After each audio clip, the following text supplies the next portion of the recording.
What's up, YouTube? What's good, man? I just made the Duke Dennis, Halloween at 3 a.m. I just reacted to that one. Um, Once you're done with that, go back, go watch it, man. So we're gonna react to KI, the deadliest female op. That bit sound crazy as hell. It's a crazy bit. Okay. KI was one of the most feared shooters in the history of Chicago. The crazy part is, she was just a teenage girl. Here's the wild story of KI, the female assassin of O Block.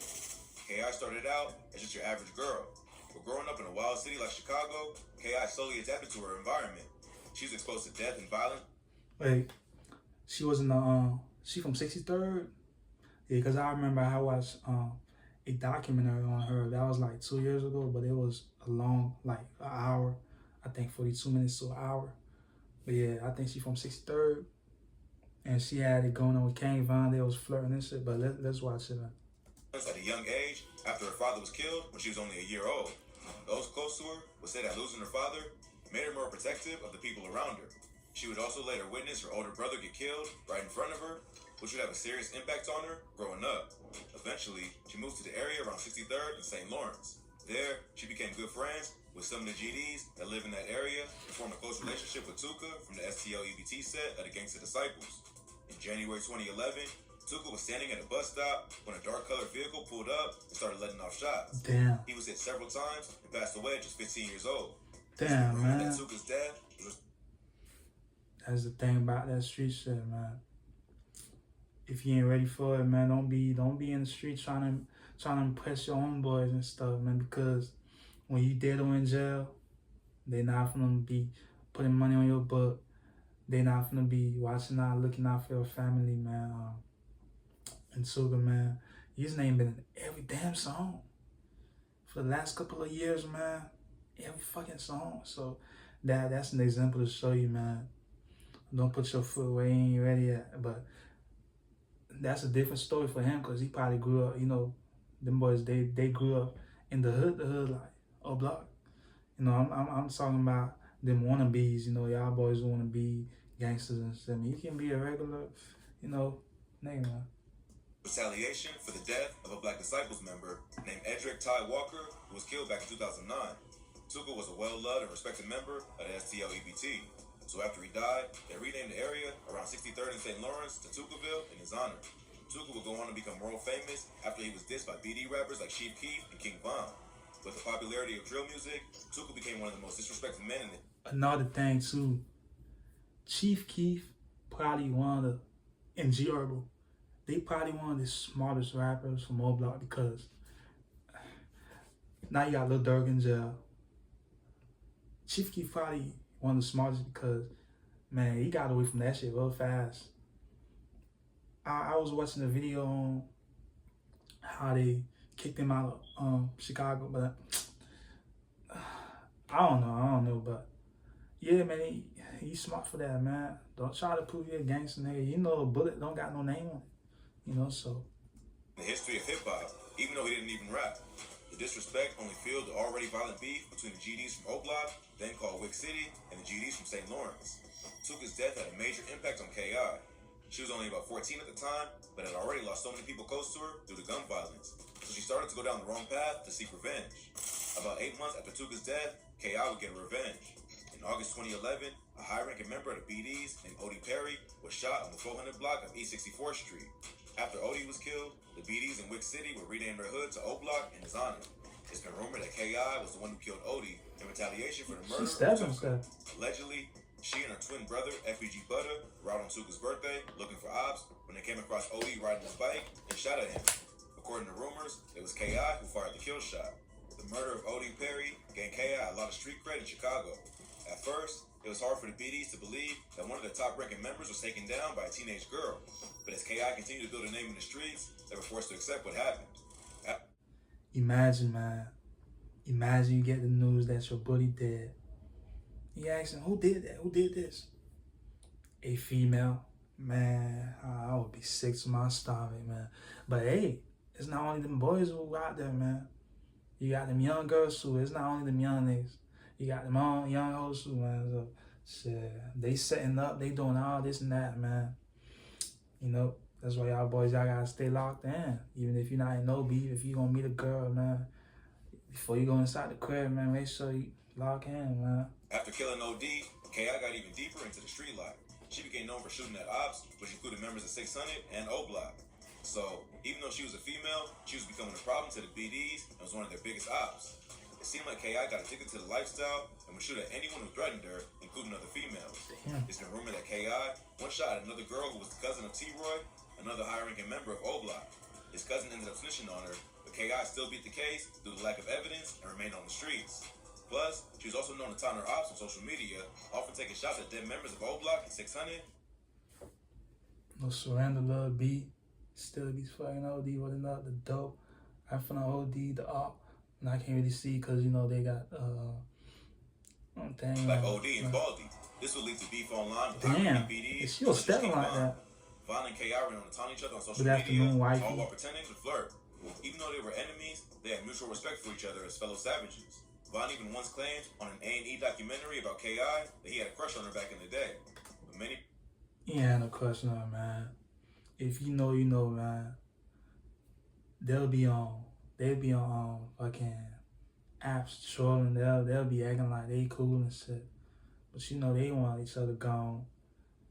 But damn, he probably really was into shit. Cause she a female, first of all, man. But shit, I don't. He believed that he was trolling and using mental tactics to gain the upper hand.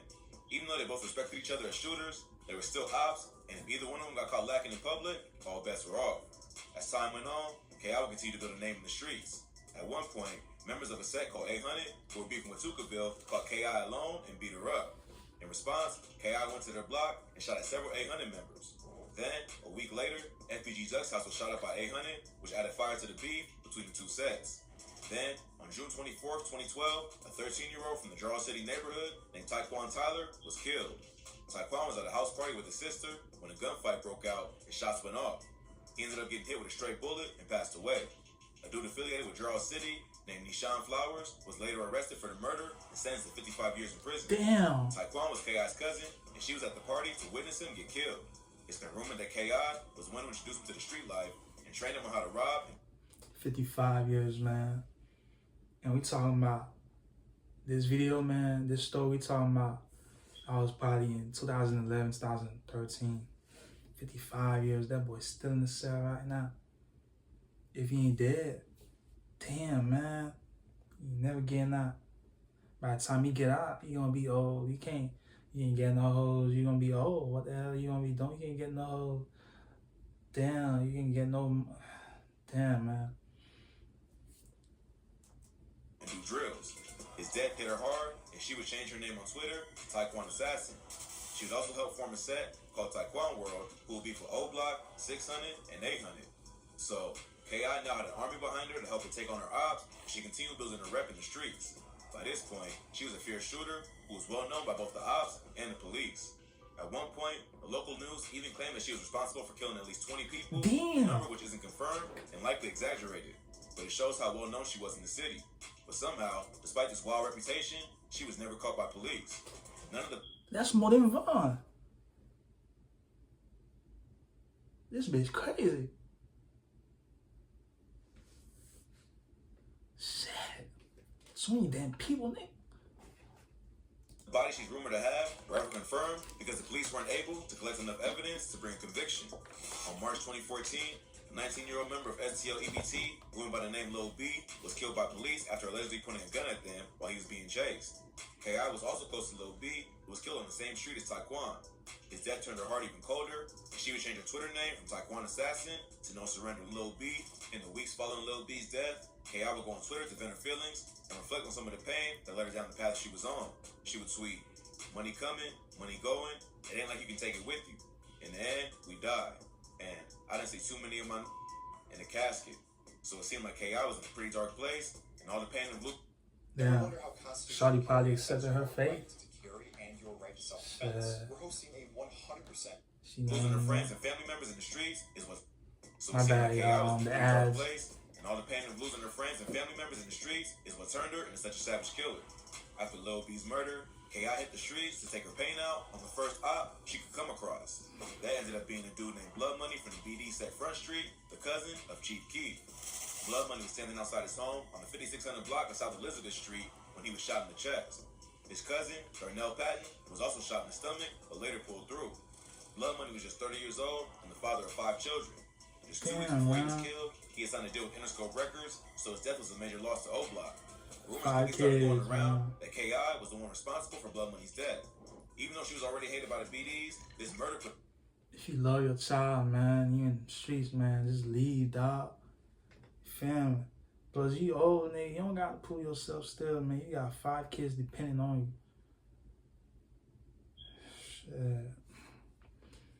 I don't know how them mindsets be. Put an even bigger target on her head. Less than 24 hours later, K.I. would be shot and killed in the Woodlawn neighborhood. Around 3:30 p.m. on April 11, 2014, K.I., along with FBG Butter, and another friend were walking to the house of FBG Wooski to get lunch. K.I. had recently revealed her location on Twitter, which must have been seen by her ops. While they were walking, a shooter in a gray hoodie approached them and started letting off shots before hopping into a getaway car. All 3 were hit, and K.I. ended up getting shot 9 times in the jaw, neck, and chest. Damn. She was rushed to the hospital, but pronounced dead around 5:43 p.m. The murder of K.I. remained unsolved for many years, but the word on the street was that it was done by O-Block members T-Roy, Big A, and even King Von. The day after K.I. was killed, a bunch of dudes from FBG, including Lil J, FBG Butter, and Wooski, shot up O-Block. Both Big A and T-Roy would later be killed by members of the GDs in retaliation for K.I.'s death. But for years, King Von managed to escape both the ops and the police. But Von would end up being killed in unrelated beef after bumping into Quando Rondo in November 2020. Damn. After his death, police would reveal that Von was the primary suspect in the murder of K.I. In July 2021, police reported about K.I.'s murder leaked to the internet, which listed Davon Bennett, aka King Von, as the primary offender, believed to be responsible for the murder of Jakira Barnes. According to the paperwork, Von was brought in for questioning, but later released. He provided 2 different alibis for the night of the shooting, but neither confirmed where he was exactly when the shooting happened. He also agreed to take a polygraph test, but never actually went through with it. Despite the cops' suspicions, the DA refused to prosecute, and the case was never officially solved. So it seems like someone leaked the paperwork to confirm the rumors that Von was the one who took out the notorious K.I. Sadly, the story of K.I. isn't all that uncommon, except for the fact that she was a girl. Plenty of teenagers growing up in a city like Chicago turn to the streets after witnessing people close to them get killed.